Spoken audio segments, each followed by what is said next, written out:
Eu cumprimento a igreja com a paz do Senhor Jesus.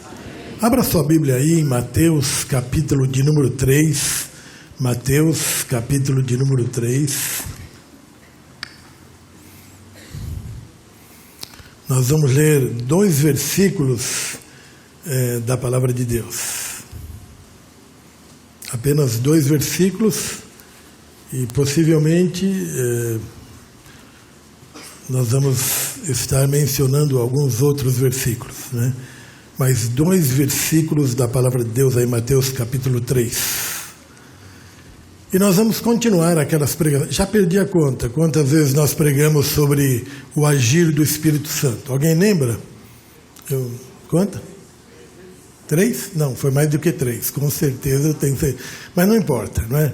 E nós estávamos falando sobre o agir do Espírito Santo, mas de novo, pastor, de novo, né? Mateus capítulo 3, Mateus, né? Também, todos os irmãos conhecem, também chamado por Levi, né? Era um publicano, coletor de impostos, judeu, né? Odiado pelos próprios judeus, porque era um coletor de impostos, né? E que ganhava em cima dos seus irmãos, né? E depois se converte ao Evangelho do Senhor Jesus, que eles têm um encontro com o Senhor Jesus. Então Mateus aqui, né? Ele retrata e ele relata as palavras de João Batista. E o que João Batista diz aqui nos versículos 11 e 12: Eu vos batizo com água para arrependimento, mas aquele que vem depois de mim é mais poderoso do que eu, cujas sandálias não sou digno de levar. Ele vos batizará com o Espírito Santo e com fogo. Diga: Senhor, eu preciso desse batismo. Todos nós já fomos batizados nas águas, né? Quando confessamos ao Senhor Jesus, descemos as águas batismais. Jesus não batizou ninguém, né? Os discípulos, os apóstolos batizavam, né? Mas João Batista declara aqui: olha, eu vos batizo com água para arrependimento. Mas tem um batismo mais importante ainda, né? Ele vai vir e ele vos batizará com fogo, né? Eu não sou digno de levar as suas sandálias, né? Ele vos batizará com o Espírito Santo e com fogo. A sua pá ele a tem na mão e limpará completamente a sua eira. Recolherá o seu trigo no celeiro, mas queimará a palha em fogo inextinguível. Mais uma vez: eu vos batizo com água para arrependimento, mas aquele que vem depois de mim é mais poderoso do que eu, cujas sandálias não sou digno de levar. Ele vos batizará com o Espírito Santo e com fogo. A sua pá ele a tem na mão e limpará completamente a sua eira. Recolherá o seu trigo no celeiro, mas queimará a palha em fogo inextinguível. Ore comigo, diga: grande Deus, eu estou reunido aqui com meus irmãos para ouvir a Tua palavra. E a Tua palavra é bálsamo para a minha vida.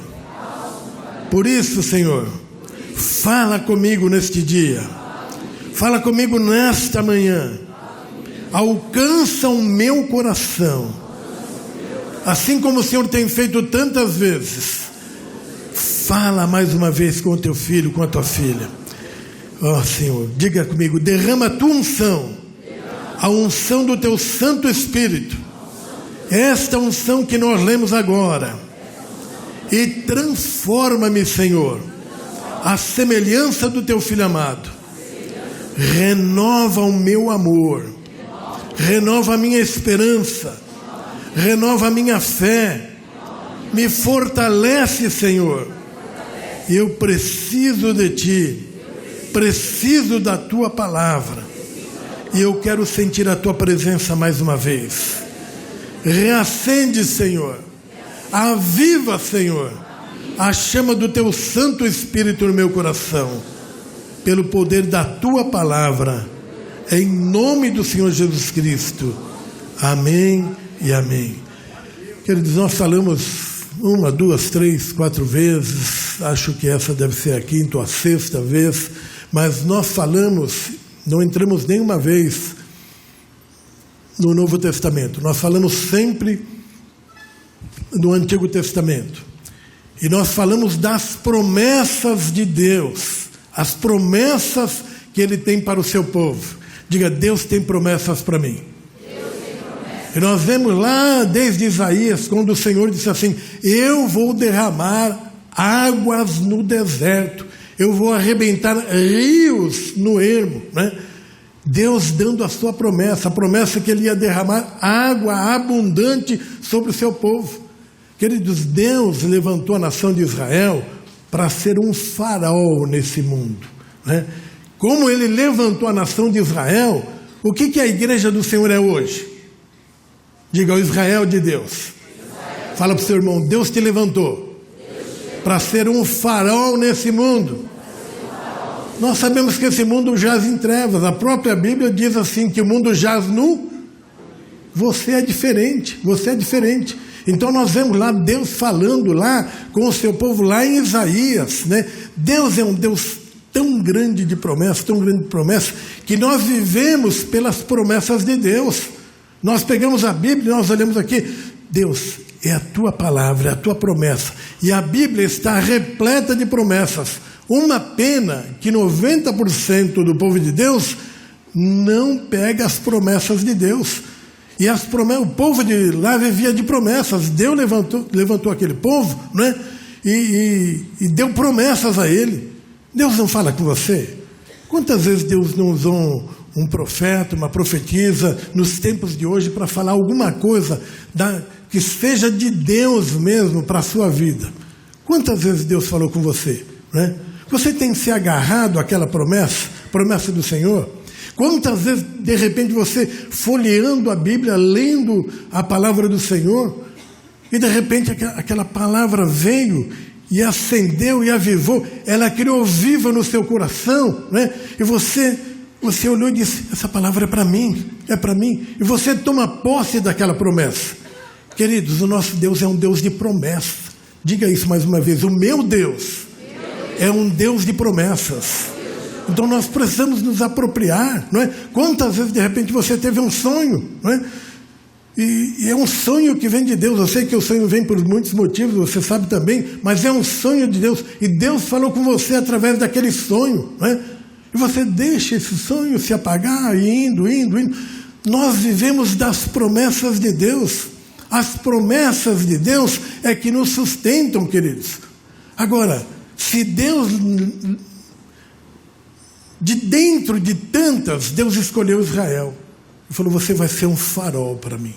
Você vai criar luz, mesmo que estejam densas trevas, mas você vai ser um luzeiro, você vai ser um farol. E o povo de Deus foi caindo, né? A tal ponto, né, que foi ser escravo lá no Egito, 400 anos, queridos. 400 anos. Quando você pega essas Bíblias mais antigas, entre Malaquias e Mateus, hoje não tem mais, mas pega, eu tenho aí, você também deve ter, uma Bíblia mais antiga, quando termina o último livro do Velho Testamento, Malaquias, para começar o novo, Mateus, então tem 4 páginas em brancos. Cada uma dessas páginas representa 100 anos. 400 anos. Foram os 400 anos que Deus não falou, né? Foi 400 anos que não houve profecias. Foram 400 anos que os teólogos dizem: Deus ficou em silêncio. E o povo foi morrendo. Mas, queridos, nós precisamos das promessas de Deus. Nós vivemos das promessas de Deus. Parece que quando as promessas demoram um pouco mais, a gente vai enfraquecendo. Mas veja, naqueles momentos mais difíceis, naqueles momentos de maiores tribulações, naqueles momentos de maiores dificuldades, naquele que nós chamamos o cadinho de Deus, você está passando pelo cadinho de Deus, né? E aí ainda mais nós nos agarramos da promessa do Senhor e nós reivindicamos: Senhor, o Senhor falou, o Senhor prometeu, o Senhor disse que se eu andasse nos teus caminhos ia acontecer, apesar das minhas fragilidades, Senhor, mas é a tua promessa. E nesses momentos de gemido, quando, nós estamos passando por esse cadinho, por esse funil, por essa tribulação, por essa dificuldade, nesses momentos, você às vezes só geme, às vezes você só chora na presença do Senhor, mas a Bíblia diz que Deus ouve o gemido do seu povo. Amém, queridos? Ainda quando está em falhas, quando está em dificuldades, ainda quando está em pecado, ainda quando está longe do Senhor, queridos, Deus não me escolheu, Deus não te escolheu porque você é bonzinho, porque você... A palavra de Deus é um mistério que nós não entendemos, Pessoa do mundão pode fazer o que quiser, vai para o inferno mesmo, não tem jeito, Então, mas quando nós começamos a ir para outro lado, nós sofremos, assim como o povo de Deus sofreu, Deus não escolheu você, Deus não escolheu a mim, porque eu sou o que sou, porque você é o que é, porque você é bonzinho, porque você tem alguns predicados. Nós não entendemos, mas a palavra de Deus diz que Deus te abraçou, Deus te amou, Deus te escolheu antes da fundação do mundo. Sabe o que é isso? Você ainda era uma substância informe, ou melhor, você nem existia como substância, e Deus já te conhecia, Deus já te abraçava. Isso é amor de Deus, isso é coisa grandiosa. Nós vemos o povo lá no Egito, o povo de Deus lá no Egito, 400 anos, por que é que eles estavam lá? Por causa do afastamento que eles tiveram de Deus, por causa do pecado, porque deixaram o Deus vivo, porque quiseram imitar o mundão. Outro dia eu vi um irmãozinho, um jovem, que era daqui da igreja, que já não é mais tão jovem, que já tem uns 30 por aí, Ele foi daqui, belezinha. Aí eu fui num determinado lugar que eu vi ele. Eu tenho 2 filhos, não tenho filhas, tenho filhos, agora eu tenho filhos, tenho as mulheres dos meus filhos, Mas tenho 2 netas. Aí eu olhei, eu vi assim, e vai em igreja, continua indo em igreja. Mas eu olhei assim e falei: nossa, mas o que é isso? Um garfo enfiado na orelha, garfo, sabe o que é garfo de comer? Um garfo enfiado na orelha e uma colher na outra orelha. Falei: meu Deus, me poupe disso com as minhas netas, porque eu não... Você quer isso para o seu filho, para a sua filha? Você quer isso? O distanciamento é tão grande. Mas isso é gosto. Isso é um gosto muito horrível. Já pensou você ter uma filha, ou você ter um filho, depois casa com uma filha, ou você ter uma neta, que o camarada aparece lá para você com a orelha rasgada e com um garfo na orelha e uma colher na outra? É muito estranho demais. O povo de Deus vai se afastando tanto de Deus, que daqui a pouco está tão longe. Deus falou para Isaías, que ele ia derramar, rios no deserto, onde não tinha nada. Deserto, queridos. Se você pensar assim, o povo de Deus caminhou quantos anos no deserto? Diga: 40 anos. 40 anos caminhando no deserto, Hoje, quem vai para lá sabe disso aí. Eu nunca fui para Israel, mas já vi noticiários, tudo. Você faz esse mesmo percurso de 6 a 8 horas num ônibus de ar condicionado, tomando refrigerante, tomando suco gelado, chupando sorvete, vendo filme, de 6 a 8 horas. Você pode dizer assim: nossa, mas agora é melhor, Agora, deserto é uma...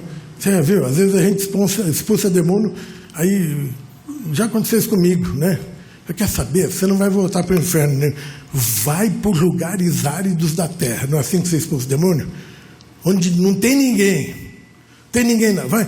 Deserto é terrível. O que você vai encontrar no deserto? Aí quando a pessoa anda, lá no deserto, anda meia hora, anda 1 hora, 2 horas, 3 horas, 4 horas, você começa a amaldiçoar o deserto.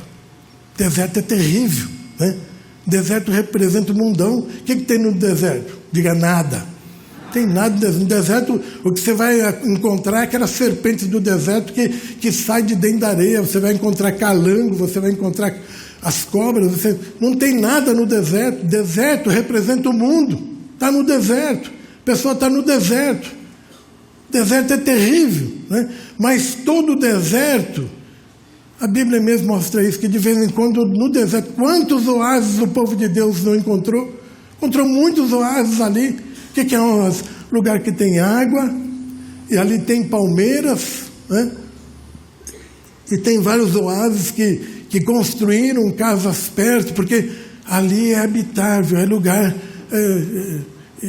de habitação, né? Quantas vidas estão vivendo no deserto? Quantas vidas, né? E Deus falou através do profeta Ezequiel: olha, né, meu povo foi para o exílio, meu povo foi para lá, 70 anos lá, né? Deus disciplina. Você sabe aquele filho, aquela filha que de repente vai por outros caminhos e você na sua ira você fala assim: eu mato esse moleque, eu mato essa menina. Eu já ouvi isso muitas vezes, mas vai ter que voltar. Deus não fala assim, mas é como se Deus falasse assim: ah, mas eu vou pegar, mas vou trabalhar, mas vai sofrer, mas vai para não ir para o inferno. Olha o povo de Deus, quando começa a sair fora dos caminhos do Senhor, quanta coisa, como sofre, até encontrar o caminho novamente. Diga para o irmão: não precisa sofrer. É só preciso estar debaixo da poderosa mão do Senhor, né? Lá no deserto, o povo lá, 400 anos escravo do Egito, né? E aí o povo Deus ouve o gemido do seu povo. Agora começaram a se lembrar do que seus pais, do que os seus avós, bisavós falaram, contavam do Deus grandioso, né? Agora era tão grande, era tão terrível o cadinho, a tribulação que eles estavam passando, né? Que eles tinham que fabricar os tijolos, né? E não tinham nem o feno, né? Para colocar nos tijolos. Tinha que sair, tinha que fazer a mesma produção. Os filhos meninos, né, que nascessem do sexo masculino, tinha que matar e assim por diante. Deus ouve o gemido do seu povo. Talvez você entrou aqui nessa manhã com gemido, né? Deus ouve o gemido do seu povo. Mas a promessa do Senhor é: eu vou arrebentar rios no deserto. Eu vou dar água, não é um poço não. Deus está dizendo assim: eu vou arrebentar rios no deserto. Vai haver fontes cristalinas no deserto. Deus falou isso. E Deus falou através do profeta Joel: olha, vocês trabalham, né? E vocês plantam e vocês não colhem. O gafanhoto vem e come tudo, porque vocês estão longe de mim. Eu preciso de vocês pertinho de mim. Eu acho lindo o texto lá de Levítico, quando lá o Senhor diz assim, lá no capítulo 26, sejam santos, porque eu sou santo, e eu separei vocês para serem meu. Diga aí: eu sou do Senhor. Nós somos do Senhor, queridos, né? Eu acho lindo quando Deus diz assim: vocês são meus, né? Eu cuido de vocês, eu protejo vocês, tal. Queridos, porque nós não estamos desfrutando mais do Senhor, né? Ah, vocês plantam, né? Ralam tanto, sofrem tanto e não comem nem da sua colheita. O gafanhoto vem, depois o inimigo vem, o que sobrou eles levam tudo, né? Vocês têm tudo, né? Vocês têm a mim, e eu sou provisionador, eu sou tudo para vocês. Então, e o povo de Deus, né? Sabe, eu fico vendo hoje, né? O que acontece, queridos, né? Um evangelho, está ao vivo, mas vou falar assim mesmo, né? O evangelho cheio de mandingas, né? Um evangelho só de religião, uma religião forte, de igrejas grandes, né? Mas cheio de mandingas. Tem que ter pulseirinha no braço, tem que ir lá em Israel, né? E traz lá, quebra uma rocha lá, traz as lascas das pedras lá da rocha de Israel, das pedras lá, para colocar na sua casa, que isso vai trazer coisas boas. Ah, traz lá e vai ser, olha, água do Rio Jordão que vai fazer alguma coisa. Tem que se vestir de branco, tem a rosa ungida, tem o peixe ungido. E eu quero ver um dia que esse peixe enroscar o espinho no pescoço, na garganta, que vai morrer com ungido e tudo. É um evangelho cheio de mandingas, queridos. Sabe o que eu me alegro? Eu fico até assim, vejo hoje as pessoas, a moçada, as igrejas tal. Tem que trazer o cantor tal, tem que trazer o pregador tal, que são famosos, que isso vai trazer gente, que isso vai fazer isso. Isso não traz crente verdadeiro. Eu me alegro aqui quando eu vejo o pastor Glaucio pregar, o Davi trabalhando, né? o Marco Alfredo pregando, o Nelinho pregando, o Lucas pregando. Eu me alegro porque eu conheço, tem falhas, mas tem vida no Senhor. E é fruto dessa igreja, querido. Eu me alegro quando o povo vem e ouve as mesmas palavras. É isso que ainda não se entendeu. Eu me entristeço quando alguém canta aqui, toca aqui, e no outro domingo não vem ver o seu irmão cantar, tocar, porque está em outra igreja, está fazendo outra coisa. Não estou falando da Marciana, que é um ministério especial e tal. Estou falando desses meia boca de crentes, e na nossa igreja tem também. Chega disso, meus queridos. Jesus disse: eu vim para que vocês tenham vida e vida em abundância. Nós precisamos crescer. Nós precisamos do Espírito Santo de Deus. Nós precisamos da unção desse Espírito. João Batista disse: olha, eu vos batizo em água para arrependimento. Mas esperem um pouco. Não dependam de qualquer coisa. Dependam daquele que pode todas as coisas. Está vindo aí. Está vindo alguém que é maior do que eu. Eu batizo com água para arrependimento, mas ele vos batizará com fogo. Com fogo. Olha só, queridos, a história do João Batista. Zacarias, sacerdote. O Zacarias, sacerdote. E Isabel, esposa de Zacarias. Todos nós conhecemos aquele texto quando diz que Maria foi visitar Isabel Maria tal, e o menino que estava no ventre de Isabel pulou, porque Maria também estava grávida, reverenciando aquele que era maior do que ele, já conhecendo no ventre da mãe. E aí o que acontece? A palavra do Senhor diz que Zacarias, no seu turno lá no templo, os sacerdotes trabalhavam por turno. Eu acho uma coisa interessante, queridos. O povo de Israel era assim. O sacerdote tem o Espírito de Deus. O rei foi colocado e ele tem o Espírito de Deus. Então o juiz foi colocado e ele tem o Espírito de Deus. E nós temos que ouvir o sacerdote, nós temos que ouvir o rei, nós temos que seguir os juízes, né? Porque eles têm o Espírito de Deus, mas nós não temos o Espírito de Deus. Lembra que eu já falei várias vezes que no Antigo Testamento o Espírito Santo era como um conta-gotas, um levantado ali, outro levantado lá, outro levantado acolá, outro levantado ali, né? Então, era um conta-gotas, era como um conta-gotas. E o povo dizia: não tem tanto crente hoje assim também? Queridos, não é para nós prevalecermos, não é para nós termos fama, status. Os dons espirituais não são para isso. Os dons espirituais, né, é simplesmente para termos uma igreja homogênea, forte. Um tem dom de visão, outro de revelação, outro tem o dom da palavra, outro tem o discernimento do Espírito, outro socorro. É uma igreja forte. Nós precisamos de uma igreja forte. E o povo do Antigo Testamento dizia assim: o rei tem, o sacerdote tem, o juiz foi levantado, e nós não temos. Hoje não é assim. Hoje, o que acontece? A maioria dos crentes, o pastor, e eu vejo isso na liderança também dos departamentos. Não, isso aqui é pastor Torinho, pastor Glaucio, pastor... Não, isso aqui, não, aquele irmãozinho está andando no erro. Não, mas isso aqui é coisa de pastor, então isso, aquilo. Covarde. É para todos nós. Para todos nós. Mas eu não posso ser isso, aquilo. Então, o que o Senhor diz? eu derramarei meu Espírito sobre toda carne. Diga para o irmão, você tem o Espírito de Deus. E se você não tem o Espírito de Deus, você não nasceu de novo, é simples. Você é simpatizante da palavra, gosta da palavra, sabe que a palavra é certa, sabe que a Bíblia é certa, sabe que existe céu, sabe que existe inferno, mas continua fazendo as coisas erradas. Você não tem o Espírito de Deus, porque não nasceu de novo. Mas eu acredito que a palavra do Senhor diz que o Espírito será derramado sobre toda a carne.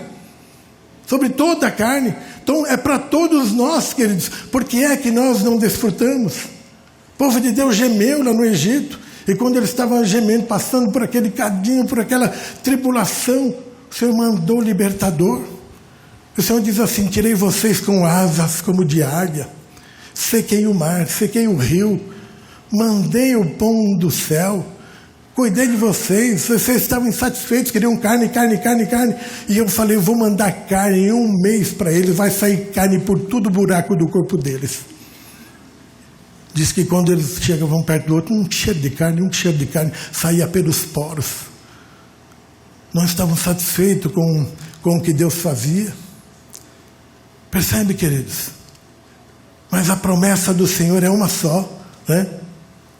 O Senhor diz, vem a hora, e já chegou, em que os verdadeiros adoradores adorarão o Pai em espírito e em verdade.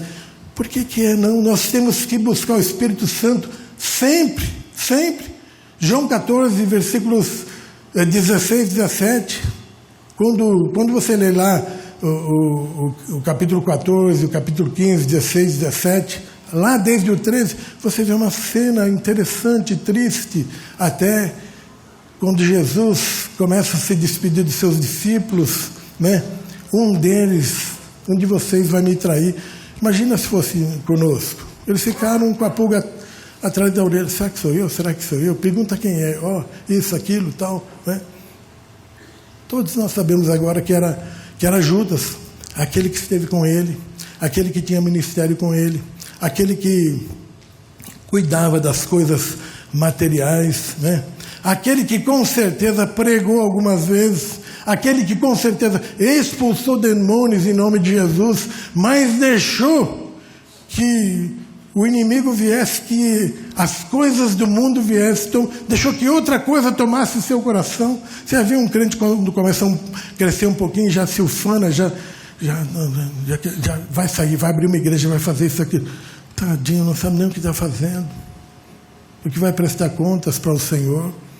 E o seu sacerdócio, será que realmente foi chamado pelo Senhor? Né? Quantas responsabilidades. Hoje nós temos mandigas e mais mandingas. O que você tem que confiar em fitinha amarrada no braço para afugentar demônio? O que uma pedra lascada vai lá e dá a pedra e uma multidão chega, vai levar uma lasquinha de pé? O que aquela pedra vai fazer? Né? O que a água do Rio Jordão vai fazer sobre a sua vida? O que uma rosa ungida vai fazer? O que um peixe ungido vai fazer? Nada, mas o povo, quer dizer, sacerdócio sendo corrompido e ao mesmo tempo corrompendo o povo. Vocês não veem aqui? Nós precisamos do dízimo, nós precisamos das ofertas, porque nós precisamos fazer tanta coisa, né? E acima de tudo, precisamos ganhar outras almas para o Senhor Jesus, né? Mas você não vê? Nós não pedimos dinheiro, é só o dízimo. E muitos poucos, proporcionalmente, dão o dízimo. Muitos poucos, né? Você não vê agora, pedimos a oferta da cadeira. Senti no meu coração, falei, poxa, é tanta dívida, é tanta coisa, né? Mas o nome do Senhor não pode ser envergonhado, tal. Mas nós precisamos fazer. Eu ponho a proposta da cadeira. R$9.600. Fala a verdade. Nós estamos deixando e nem pedimos. Eu falo a verdade, já me arrependi de ter pedido, devia ter me virado sozinho nesse sentido, porque eu vejo um, vejo outro. Nossa, tanta coisa que nós precisamos fazer. O evangelho precisa ser pregado. O Evangelho precisa ser pregado. Quanta coisa precisa acontecer. Eu preciso do Espírito Santo de Deus. Aquilo que é impossível acontecer, tendo o Espírito de Deus na minha vida, vai acontecer. Deus enviou lá, tirou o seu povo do Egito. Agora, chegam para João Batista e dizem assim: você é o Cristo? Lembra, né? Tem essa passagem na Bíblia, em Mateus. Você é o Cristo? Não, eu não sou o Cristo. E quem é você? Eu sou a voz que clama no deserto. Eu sou a voz que clama no deserto. Diga para o seu irmão: você é a voz que clama no deserto. Você precisa clamar no deserto. João Batista estava dizendo assim: eu não sou o Cristo, eu só estou preparando o caminho do Senhor, né? Eu estou anunciando que Ele é grande, que Ele é poderoso e que Ele virá. E nós estamos no tempo da graça, queridos. Nós precisamos desfrutar isso. Nós precisamos do Espírito Santo. Às vezes a nossa falta de fé. Eu sei que a esperança, existe a esperança, mas eu sei também que muitas vezes parece que demora as coisas para acontecerem na nossa vida. E a nossa fé, humanamente falando agora, ela vai enfraquecendo. Ela vai enfraquecendo. Mas Deus prometeu, porque Deus não fez, porque isso, porque aquilo. Quantos se afastam, quantos... Aconteceu isso. Zacarias estava lá no templo, no seu turno lá, né? Fazendo o trabalho na igreja. E aí o anjo aparece para Malaquias, diz assim: Malaquias, Zacarias, a tua mulher vai ficar grávida. O que ele fez? Riu. Eu já sou velho. A minha mulher já é velha. Como é que ela vai ficar grávida? O que o anjo falou para ele? Humanamente falando, era o tempo de Deus, né? Era um milagre. Um milagre precisa acontecer na sua vida todos os dias. Eu preciso me converter ao Senhor todos os dias. Você precisa se converter ao Senhor todos os dias. Mas o milagre do Senhor precisa acontecer na nossa vida todos os dias também. E alguns milagres parece que demoram. Havia promessa para Zacarias e Isabel, pais de João Batista, mas demorou. E quando o anjo veio e falou: chegou o tempo, sua mulher vai ficar grávida. E o que Zacarias fez? Ele riu. Eu sou velho. A minha mulher já é velha. Como é que ela vai ficar grávida? E o que o anjo enviado de Deus falou para ele? Zacarias, você duvidou. Porque você duvidou, você vai ficar mudo até o teu filho nascer. E Zacarias saiu de lá mudo. Queridos, quando você não tem voz na sua casa, os seus filhos se perdem. Você fica mudo na sua casa, seus filhos vão se perder. Eu não sei porque o meu filho ficou assim. Eu não sei porque minha filha ficou assim. Eu sei porque você ficou mudo. Na sua casa você não fala de Deus, você não vive Deus, você não é fiel a Deus. Ah, por que o meu filho foi para esse lado? Porque você ficou mudo. Zacarias ficou mudo. Ele não acreditou. Acredite nas promessas do Senhor. É para hoje, é para a sua vida, amém, igreja? Quantos têm ficado mudo nas suas casas? Faz um monte de coisas, mas não fala do amor de Deus na sua própria casa, não exemplifica o amor de Deus, não vive o amor de Deus, fica mudo. Quando a gente fica mudo, o mal vem. Quando a gente fica mudo, outras vozes serão ouvidas. Zacarias, você vai ficar mudo até o seu filho nascer, para você acreditar que Deus é Deus em todos os tempos. Não tem tempo para Deus. O tempo é do Senhor. O tempo é do Senhor, Ele faz. E eu sempre digo, se Ele tiver que acrescentar anos, dezenas de anos à sua existência, para que as suas promessas se cumpram na sua vida, Ele vai fazer isso. Mas nós precisamos acreditar que Deus é o Deus poderoso e que pode todas as coisas. Amém, queridos? Zacarias, você vai ficar mudo. Está aí na palavra do Senhor, né? Mateus registra isso. Temos ficado mudo na nossa casa? Você tem ficado mudo na sua casa? Quantos, queridos, né, que era do mundão e um dia ouviu a voz de Deus e hoje estão nas igrejas e a sua própria família diz assim: eu gostava mais quando você era terrível do mundo, né? Sabe por quê? Porque na realidade eles tiveram um conhecimento superficial de Deus. O pessoal não diz assim: ah, nossa, mas que negócio é esse, né? Que mistério é esse? Olha, não valia nada, agora diz que é salvo. Como é que pode? E fica com raiva dos crentes. Mas é assim mesmo, Deus faz o que Ele quer fazer na hora que Ele quer fazer, porque Ele conhece o coração do ser humano, amém, igreja? Não vamos ficar mudos na nossa casa, não, vamos falar do amor de Deus, vamos ensinar os nossos filhos, vamos ensinar, sabe? Quando você já não olhou para pessoas assim, você olhou, está tudo bonitinho, está tudo certinho, mas você olha no seu coração e fala assim: que vida inútil, que vida sem propósito. Não tem propósito nessa vida, não tem Deus. Pode ser muito inteligente para tantas coisas, mas não tem Deus. Você é um oásis. Você é um oásis. Quando, sabe, você está caminhando no deserto, esse mundo é um deserto, mas você é o oásis de Deus. Onde existe um oásis, existe a bênção de Deus. Lá no seu trabalho, quando você chegou o oásis de Deus ali, queridos. As pessoas, quando tem dificuldades, quando tem problemas, é muito estudado, vai dar lá a opinião, aquilo que ela acha bonito do filósofo que ele admira. O outro vai falar da sua religião, o outro vai falar de alguma experiência que teve e tal. O que você fala? Qual é a sua resposta? O povo de Deus é um povo que tem respostas, porque serve a um Deus que pode todas as coisas, sabe todas as coisas, né? Conhece todas as eras, todos os tempos, conhece todas as coisas. Qual que é a nossa resposta?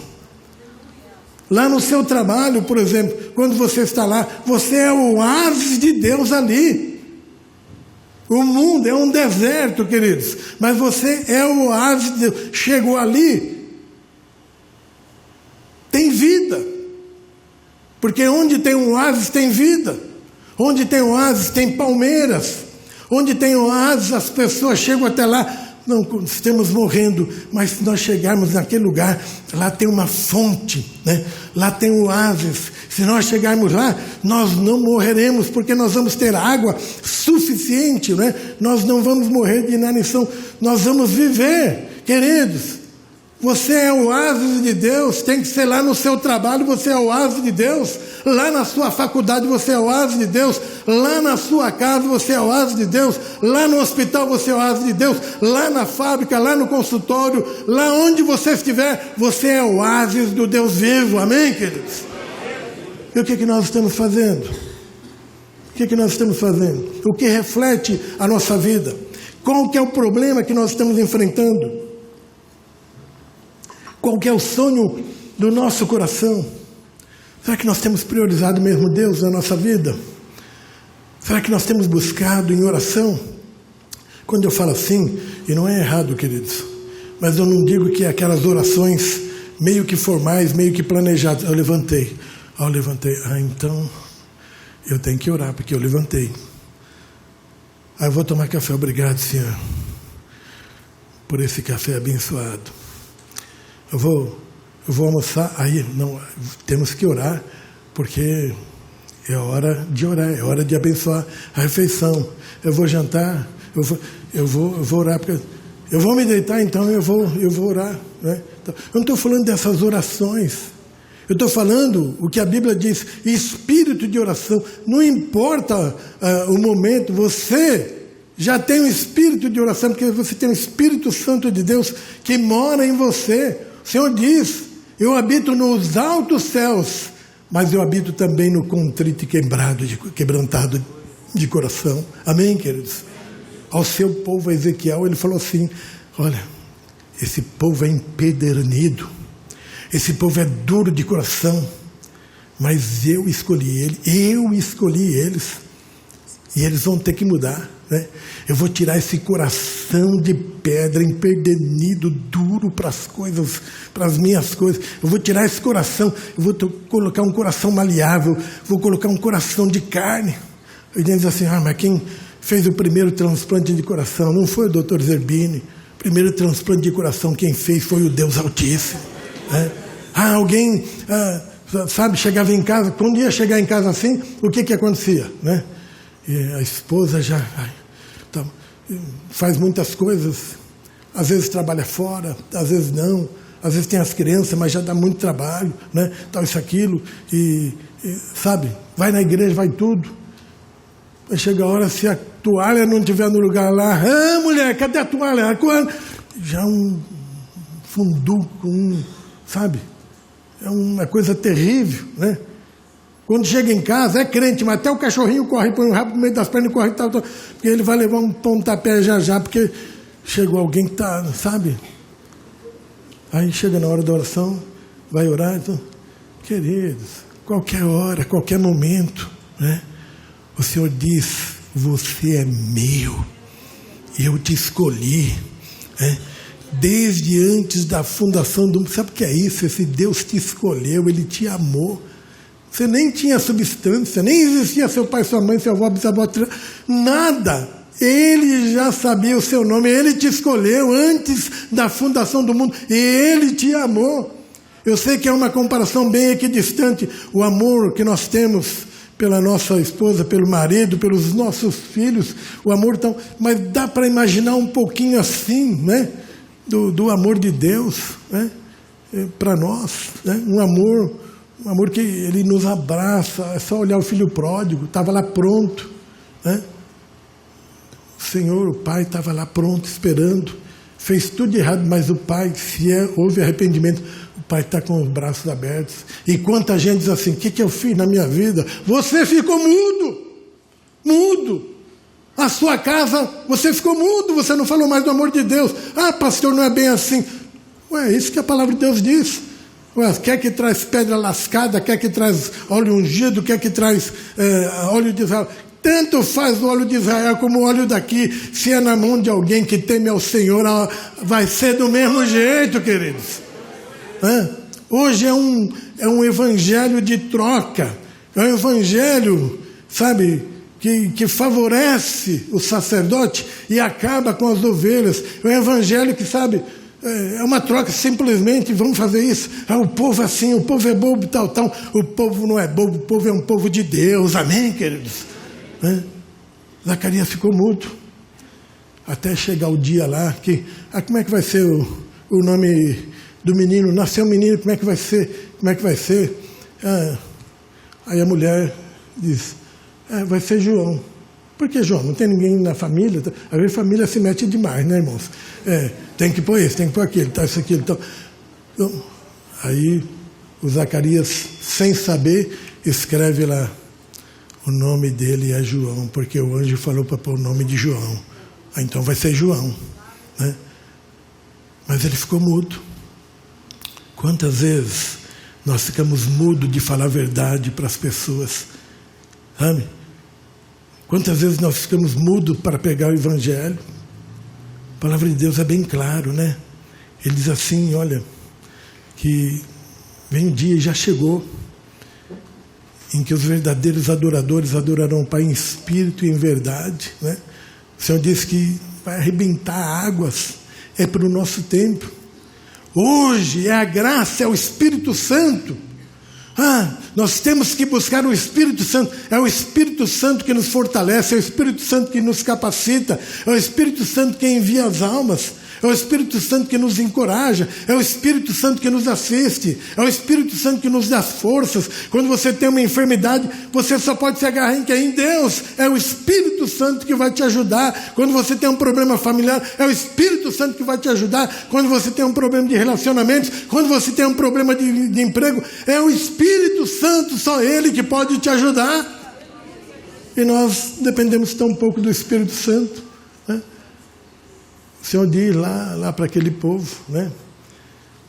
Eu vou dar jeito neles, né? Eu vou trabalhar na vida deles. Quantas pessoas que hoje estão aqui na igreja, e eram pessoas terríveis, né? E quando vem para a igreja, você tem problema? Não, por quê? Você é sem graça, você é amarelo, né? Tal. Você é anêmico, você, sabe, não tem conversa. Não estou falando de temperamentos, né? Aí passa o tempo, aquela pessoa permanece, não exija demais, que ninguém muda da noite para o dia, mas vai mudando, daqui a pouco é outra pessoa, e as pessoas olham aquela pessoa e falam: nossa, quando você chegou, você tinha algum problema? Ah, eu tinha. Se ela for inteligente, ela vai dizer: eu tinha um problema de coração, mas Deus arrancou meu coração e Ele deu graça na minha vida. Hoje a minha família não é perfeita, mas a minha família é melhor, né? Quando faltou voz na minha casa, hoje entendo, mas hoje existe voz na minha casa. Hoje a mulher chega, né? Antigamente, ai, papai já chegou, vai chegando papai, ai, o marido chegou, corre, criança, fica aquilo, faz aquilo, vai para o quarto, vai isso, aquilo e tal. Era um tormento. Hoje chega em casa, eu não vejo a hora do meu amado chegar, né? Então houve transformação. Será que tem essa transformação na nossa vida? As mulheres, será que tem a transformação? Nós somos, sabe, o asa de Deus. O Senhor nunca desamparou. Sabe, queridos, às vezes as pessoas dizem assim: ah, mas você acha então que o Espírito Santo é mais do que Jesus? Não, não é mais do que Jesus, né? Quando Jesus diz assim, os discípulos estavam tristes. Acabou a minha vida. Já aconteceu isso com você? Comigo já aconteceu. No seu trabalho, o rol de amigos. Mas o que a religião te dá? Não, a religião não me dá nada. Mas seguir a Jesus, olha esse problema que você está passando. Seguir a Jesus, o que te dá em troca? Qual é a diferença que faz seguir a Jesus? Você está passando por isso aí, está vendo? Um problema que todo mundo passa, você está passando também. Qual que é a vantagem de seguir a Jesus?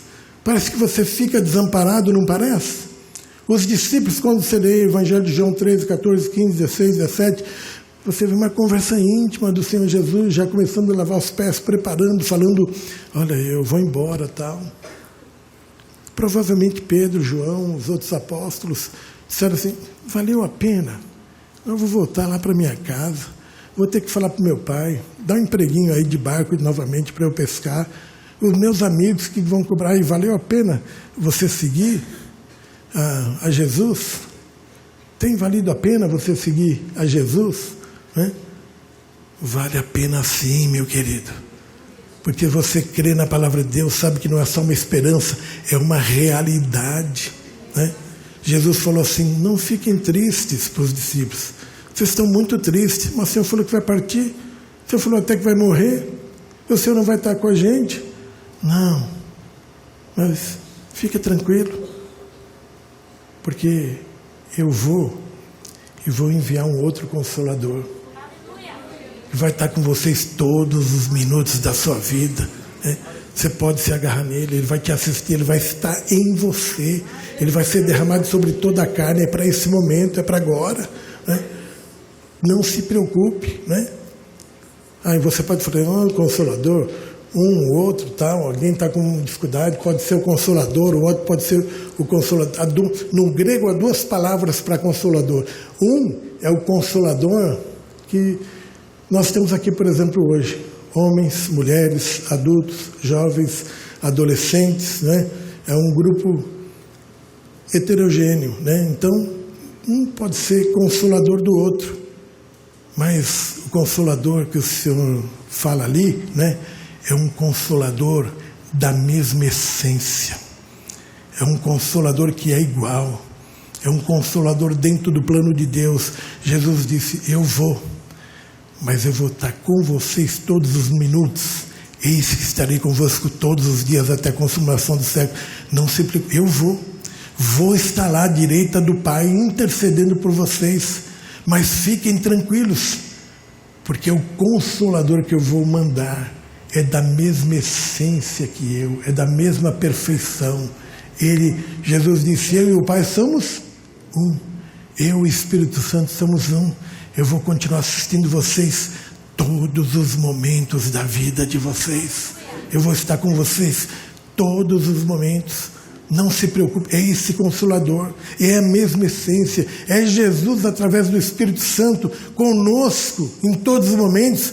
E quando você se agarrar, quando você passar por aquele cadinho, por aquele momento de tribulação, nós vamos passar muitas vezes na nossa vida tal, você vai se agarrar a esse Consolador, Ele está comigo, Ele vai estar sempre comigo, Ele vai me dar vitória, Ele vai me fortalecer, porque o Espírito será derramado sobre toda a carne, vossos filhos e vossas filhas profetizarão, vossos jovens terão visões, né? Eu vou derramar, não é só sobre o rei, sobre o juiz, sobre o sacerdote, eu vou derramar, até os servos e as servas, quer dizer, não escapa ninguém, eu vou derramar meu Espírito sobre toda a carne. Amém, queridos? E por que nós não temos esse Espírito? Por que nós não desfrutamos desse Espírito? Sabe, essa noite, a pastora Elza daqui, ela sabe, eu fiquei até 3h10 da manhã, aí fui para a cama, ela falou, você vai acordar amanhã? Preciso, né? Só que eu precisava de um tempo com Deus, um tempo a sós com Deus, lá na minha casa mesmo, lá no meu local, lá, sabe, tal, Deus, fala com a tua igreja, fala com o teu povo. Teu povo precisa ouvir a tua voz, teu povo precisa desse teu Espírito, teu povo precisa saber que esse Espírito está conosco todos os momentos e que eu preciso buscar, para quê? Para unir o povo, para estar junto com o povo. Quantas conquistas a Igreja Batista Renovada tem tido? Eu não estou falando de números não, sabe? Eu falei, pastor Glaucio, vou vender a fazenda. Falei para o Davi, vende essa fazenda. Papai, vou vender, sabe? Vou vender porque aqueles projetos, aqueles sonhos que eu tinha não estão se cumprindo. Vamos comprar uma fábrica grande aqui, vamos ganhar 5.000, 10.000 pessoas e depois o retiro. Casamento, aniversário, esquece, Davi. A gente compra uma ilha em algum lugar aí, vão fazer o retiro, como que a gente continua fazendo, então, mas é tempo de salvar almas, é tempo de buscar ao Senhor. Às vezes a gente faz tantas propostas e a gente se frustra, né? Mas a maior preciosidade que nós temos é as vidas no Senhor, amém? Amém, queridos? Vamos ficar de pé, vamos buscar esse Deus poderoso. Nós temos alguns momentos aqui para buscar o Senhor. Que o Senhor possa ser louvado. Abra seu coração.